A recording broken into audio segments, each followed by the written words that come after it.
My dear friend, जो बिहार में staff nurse की जो बहाली आई है, विज्ञापन संख्या 23/2025, यह बहाली पर संकट आ सकता है। जी हाँ, अप्लाई तो शुरू हो चुका है। ठीक है, अप्लाई तो आपका 25/4 से शुरू हो चुका है।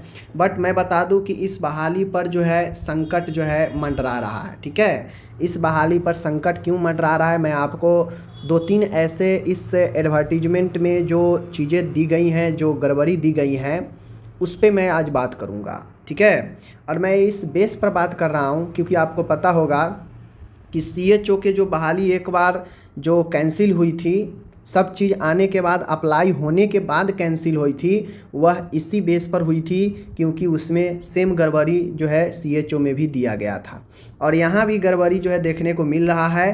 तो जो स्टूडेंट एकदम सिंसियर होंगे, जो इन सब के पीछे होंगे, जो ज़्यादा खोज पुछार में अपना दिमाग लगाते होंगे, वो सारे स्टूडेंट ज़रूर जो है कोर्ट के रास्ते खटखटाएंगे। और जैसे ही कोर्ट के रास्ते खटखटाएंगे, बहाली में जितना दिन होगा डिले चला जाएगा। क्योंकि आपको पता होगा कि लैब टेक्नीशियन की बहाली अभी आई थी, जिसमें कैंडिडेट चला गया कोर्ट का ऑर्डर आया कि भाई रुको, जवाब दो इस पर, तब आगे बढ़ना, और अभी तक वो जो है रुका हुआ है। ठीक है, अब यहाँ पे मैं आपको बता दूं कि बहाली तो जो है बिहार में बहुत ज़्यादा 11,389 पदों पर बहाली दी गई है। ठीक है, दी गई है, लेकिन गड़बड़ी कहाँ पे इस एडवर्टीजमेंट में दी गई है, सबसे पहले समझ लीजिए। 25/4 से ऑनलाइन शुरू है, 23 मई तक यह ऑनलाइन चलने वाला है। लगभग 1 महीना समय जो है आपको ऑनलाइन का दिया जा रहा है। लेकिन बहाली पर संकट कहाँ पे आएगा, चलिए दिखाते हैं। देखिए, ये तो सब चीज़ आप लोग जान ही रहे हैं, ये सारा चीज़ पहले ही बता दिया गया था। ठीक है, इस योग्यता वाला में ज़्यादा जो है दिक्कत की सामना नहीं है। ठीक है, बहुत लोग परेशान है कि बीएससी नर्सिंग को क्यों जो है योग्यता दे दिया गया है, तो ये अलग की बातें हैं। लेकिन परेशानी कहाँ पे होगी, देख लीजिए।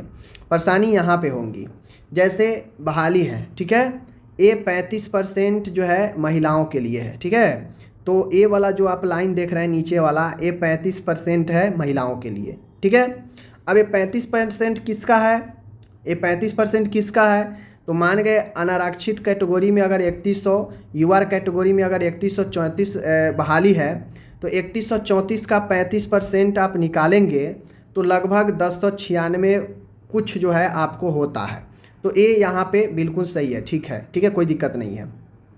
ठीक है, लेकिन गड़बड़ी कहाँ पे है, ये आप जब आर्थिक रूप से कमज़ोर वर्ग में आएंगे तो आपको पता है कि आर्थिक ईडब्ल्यूएस वाला को पूर्ण जो भी सीट है उसमें 10% इनका आरक्षण दिया गया। ठीक है, 10%। अब जब आप लोग देख रहे हैं 11,389 पदों पर टोटल बहाली है, तो टोटल बहाली में कितना जो है होना चाहिए, लगभग 1138 पद जो है आपको होना चाहिए ईडब्ल्यूएस का। ठीक है, ईडब्ल्यूएस का 1138 बहाली जो है लगभग आपको होनी चाहिए, जबकि बहाली यहाँ पे कितना ईडब्ल्यूएस का दिया है, 784। लगभग देखा जाए यहाँ पे तो 350 बहाली जो है काट लिया गया है ईडब्ल्यूएस का। ठीक है, ईडब्ल्यूएस का 350 बहाली यहाँ पे कम दिया गया है, समझ लीजिए बातें को। तो 350 कैंडिडेट जो ईडब्ल्यूएस का होते हैं, उनको कहीं ना कहीं यहाँ पे नुकसान हुआ है, सीधा से सीधा ईडब्ल्यूएस वाले का। तो पहला जो ईडब्ल्यूएस के कैंडिडेट होंगे, ईडब्ल्यूएस वाले, वो जाएंगे कोर्ट में। क्यों मेरा साहेब, देखिए मेरा 350 लगभग पोस्ट जो है आरक्षण के मुताबिक जो 10% हमें मिलना चाहिए था, पूर्ण पोस्ट का, कंप्लीट पोस्ट जितना भी है उसका 10%, हमको मात्र जो है 784 दिया गया है। ठीक है, यहाँ पे हो गया आपका फर्स्ट। ये लोग जो सिंसियर होंगे, जो जागरूक होंगे, वो लोग कोर्ट का दरवाज़ा खटखटाएंगे, मामला फंस जाएगा यहाँ पे। ठीक है, दूसरा मामला कहाँ पे फंसेगा, तो आप लोग देख लीजिए, अनुसूचित जाति। अनुसूचित जाति मतलब एसटी, ठीक है, सॉरी एससी, शेड्यूल कास्ट, अनुसूचित जाति।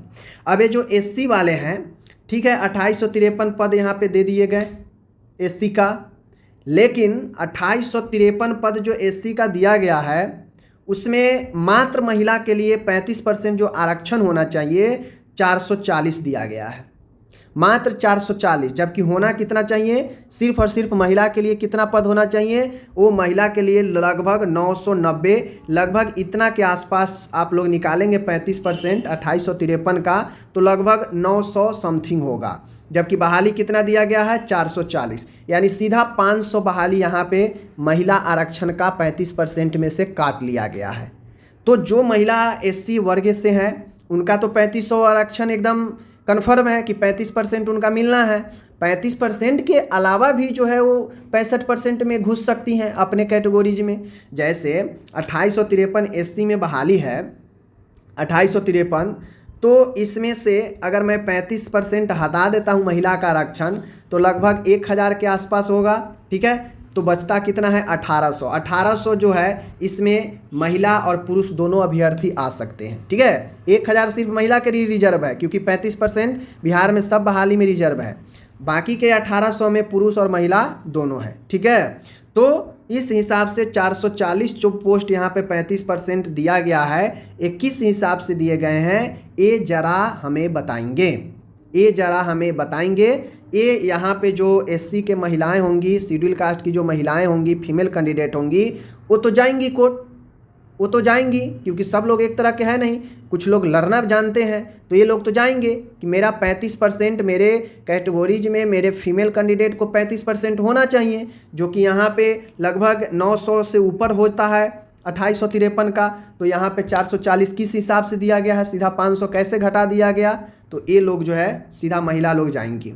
तीसरा कहाँ पे मामला फंसता है, अत्यंत पिछड़ा वर्ग के जो महिला हैं, अत्यंत पिछड़ा वर्ग के जो महिला हैं इनका इनका जो अत्यंत पिछड़ा वर्ग का जो टोटल सीट है 3117 सीट है, 3117 सीट है, ठीक है, 3117, ओके। अत्यंत पिछड़ा वर्ग का जो सीट है 3117 है, ठीक है ना। लेकिन ध्यान दीजिएगा, यहाँ पे ध्यान दीजिएगा, 3117 पोस्ट में जो 35% जो यहाँ पे महिलाओं के लिए जो सीट होती हैं उसमें होना चाहिए लगभग 1090। महिलाओं के लिए 35% लगभग 1090 आरक्षित हो जाना चाहिए, जो सिर्फ और सिर्फ महिला कैंडिडेट के लिए होता, ठीक है। महिला कैंडिडेट का अपना ये 1090 हो जाता, बाकी उधर जो बच जाता 3117 में उसमें भी महिला अपना फाइट करती, लेकिन ये महिला का 1090 35% आरक्षण का वो उनका अपना हो जाता सारे महिला को, ठीक है ना। लेकिन यहाँ पे दिया कितना गया है, ओनली 494, यानी सीधा आधा, सीधा 50%, यानी 500 से ज़्यादा बहाली जो है इधर उधर कर दिया गया है, ठीक है ना। तो जो अत्यंत पिछड़ा वर्ग की महिलाएं होंगी, जो लड़ना जानती होंगी, जो ये समझती होंगी कि मेरा 500 जो मेरे सिर्फ फीमेल कैंडिडेट का हो सकता था वो 500 इधर उधर कर दिया गया है, ठीक है ना, और सिर्फ 494 दिया गया है। तो ये कैसे 35% हुआ, ये कैसे 35% हुआ, ठीक है ना, और ये कैसे 10% हुआ। ये तीनों कैटेगरी EWS वाले, उसके बाद अनुसूचित जाति के महिला कैंडिडेट, अत्यंत पिछड़ा वर्ग के महिला कैंडिडेट, ये तीनों चाहेंगे तो बहाली पर संकट डाल सकते हैं। ये अगर तीनों में से अगर 10 कैंडिडेट भी अगर कोर्ट में मामला दर्ज कर दिए तो ये बहाली 100% जो है टल सकता है। इस पर सरकार, स्वास्थ्य विभाग, आयोग को स्पष्टीकरण जवाब देना पड़ेगा कि आप 35% आरक्षण जब कह रहे हैं तो 35% यहाँ पे क्यों नहीं दिए हैं। आप 10% EWS का कह रहे हैं तो यहाँ पे क्यों 300 पोस्ट उनका काट लिए हैं, क्यों 10% नहीं दिए हैं, क्यों कम कर दिए हैं। एक चीज़ मैं आपको बताता हूँ, 3134 का आप 35% निकालिएगा तो लगभग 1096 पॉइंट कुछ होता है, 1097 दे दिया गया है। जनरल में कोई दिक्कत नहीं है, बिल्कुल ठीक है। तो भाई जब यहाँ ठीक है तो आप इस महिला के साथ क्यों नहीं सही किए हैं, यहाँ पे क्यों नहीं सही किए हैं। यहाँ पे होना चाहिए लगभग 1900 कुछ होना चाहिए तो 440 दिए हैं। यहाँ पे भी जो है 1000 से ऊपर होना चाहिए तो यहाँ पे आप 494 दे दिए हैं। क्यों दे दिए हैं, यहाँ पे देख लीजिए 3134 है तो 1097 है महिला का, यहाँ पे 3117 मात्र 17 कम है तो यहाँ पे जो है सीधा 500 कम कर दिया है। ये कहाँ का लॉजिक है।